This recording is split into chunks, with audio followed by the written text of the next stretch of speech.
Welcome to Mid Lane Madness, where we are putting every champion in League of Legends to the test in the mid lane. From Aatrox to Zyra, we're going to see if they have what it takes to dominate the mid lane. At the end of the video, we'll give the champion a letter grade from F being the worst to S being the best mid laner.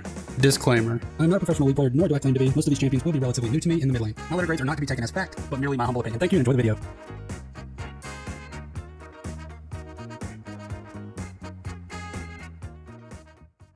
What's up, everybody? It's JC, and today I'm bringing you the Akshan installment of the Mid Lane Madness series. And today is something a little bit different because this is not a champ that I usually play. I don't have a lot of games with him.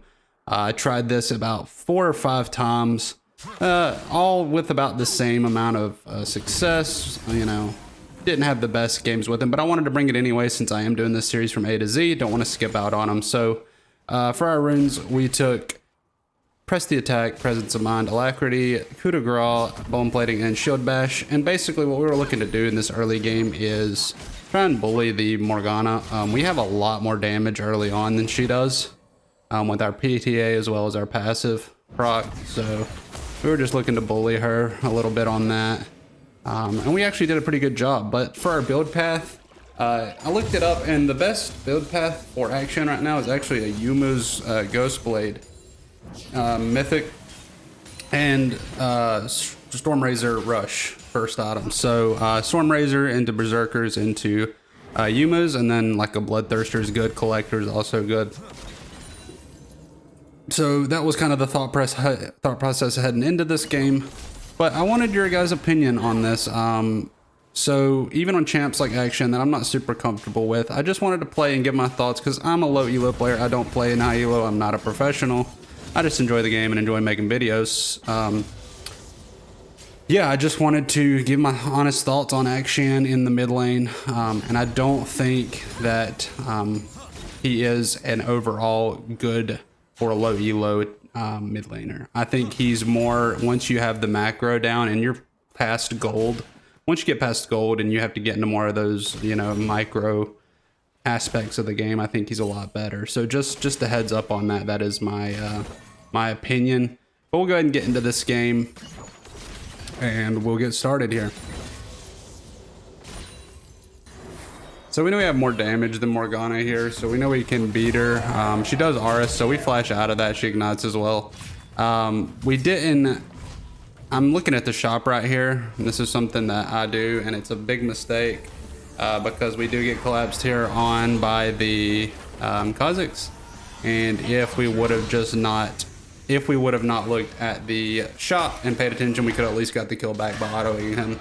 So that's something I messed up on there. Also, during this whole game, we had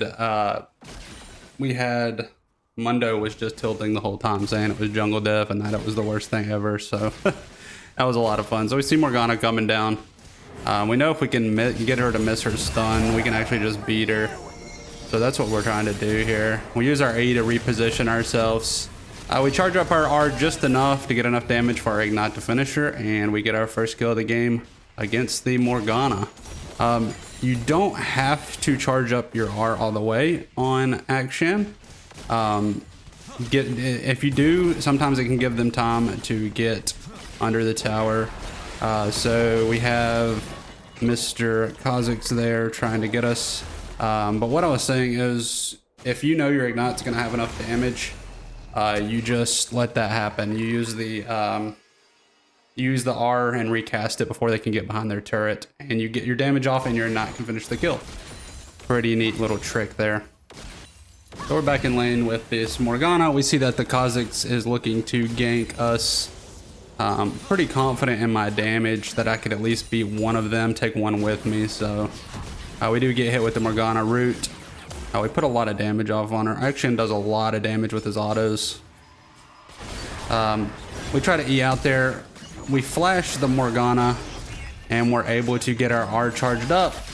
He moves out of the way and takes the shutdown. I don't know why he does that, but we'll take it. Morgana should have tanked it, but he moved out of the way and got hit with the last little bit and was able to execute him. So very nice for us, getting us back in this game. Blue team's turret So here, this was kind of an interesting decision. I was like, I'm gonna roam down and just hide in stealth until their bot lane comes back. What I didn't realize is that Kha'Zix and Morgana were gonna, you know, take Herald mid lane and wreak some havoc, but we're still down here, so we have to commit at this point. So we just try and cut off the Milio and Ezreal push. So we're just gonna try and rotate to get that cut off. And Milio tries to run away, and we're able to get him with our next 2 autos. And Zeri's able to finish off the Ezreal. Well, Alistar actually got it, but as you can see, it's not the best because they got Herald down mid lane. They got 2 turrets out of that push, so it really wasn't worth it in the end. But you've got to try things, especially as Akshan. You're a really good roaming champion. You got to try it. So that's what we did. We tried to do that. So we're heading back out onto the map. We see that this Ezreal is trying to fight the Dr. Mundo. Never really a good decision because Dr. Mundo doesn't really want to lose the 1v1 for that. We EN, and we're able to get a lot of damage off with their passive and PTA there.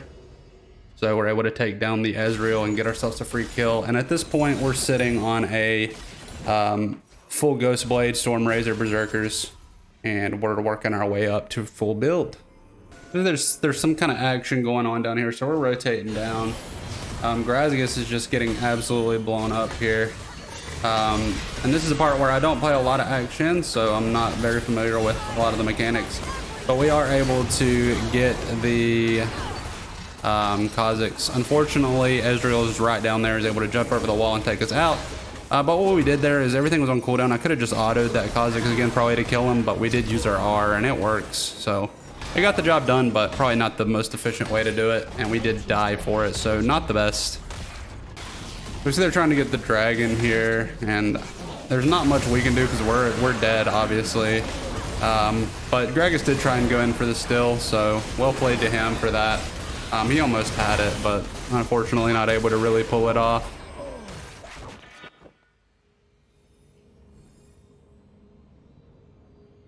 So we're gonna head down and try and cut off this Kha'Zix from chasing down this Zeri.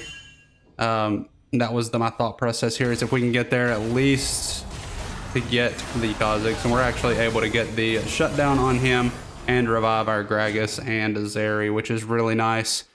That's one of Akshan's biggest threats is, you know, he can revive your whole team after you kill them, and then you get killed by Akshan, he revives the whole team. So it's really nice, really good to play against, or not good to play against, but play as. And I really recommend that you learn kind of the intricacies of that passive when you're playing Akshan. It's really useful in teams fights, especially in game when the death timers are so high. It's really, really beneficial. So we see we've got a fight going on here. Mundo's just rage split pushing. It's working, but unfortunately, it's just the way it is. He got so angry. We have to get out of here. We flash out because Morgana could probably kill there. So here we're trying to bait out the Ezreal abilities. We're able to finish him off and get the shield right at the end to, you know, stay alive. We're not able to stay in this fight. We're literally 1 HP. But we are working our way towards our Bloodthirster. We've got the Vampiric Sept as well as the Crit Cloak. So we're going to have some sustain as soon as we get our Bloodthirster. At this point, we have our Bloodthirster. I think we were going to go for the Lord Doms. That's what we're heading towards. We're 7 and 5. Not terrible, but, you know, we're playing okay. We're doing all right. We see the Kha'Zix down here get blown up. Look how much damage we actually do to this Morgana here. We're able to finish her off with our Q. We just know we hard win this, so he's gonna ult somebody. Just a matter of who, and then once he gets out of the ult, we just take him out. Or I guess he didn't have ult here. I thought he did. Apparently not. But yeah, we're down 7 kills, but we're up 6,000 gold. So kills don't mean everything. And we got objectives, and Mundo is in their base. So never give up. Just always keep playing. Don't ever get tilted like this Mundo did. He got super tilted all game. He was 0 and 8 at this point, but he was split pushing, so he was getting something done. So we were keeping on a move and getting some good damage off on the Morgana. We try and use our R there, but unfortunately we don't have it because the Ezreal jumps in front and is able to tank the damage. But we get a free inhib here, which is super good.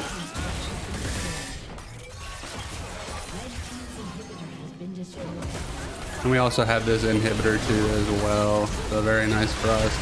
The Mordekaiser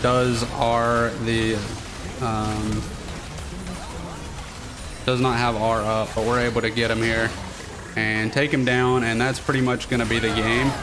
At this point, we realize we have the damage to where if we kill, we can revive our teammates that they just died.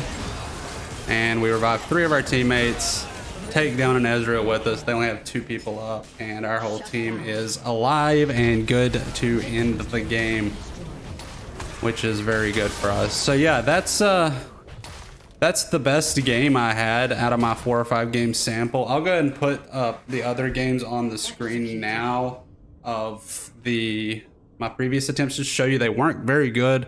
And I'm just completely honest with you. I don't think for low elos that Akshan is that great. I think the higher up you get, the more skill you have, he gets better and better. That's just my opinion. I'll put the damage charts on the screen now. And yeah, my overall kind of feeling is, for the, average player, I think that Akshan is a C tier pick in the mid lane. If you're a high skill level, high macro, high micro skill, you can definitely put him up higher. You could honestly see him being in the A or S tier depending on how skilled you are with him. But coming from a general standpoint, I think you're going to have a lot more, just average or bad games with him than you will the normal champions, especially in lower elos. So if you guys enjoyed, make sure you like, comment, subscribe. I'd like to know what you think about Akshan in the comments below. If you agree or disagree with me, I am okay with that, and we'll see you in the next video. Thank you. Peace out, everybody.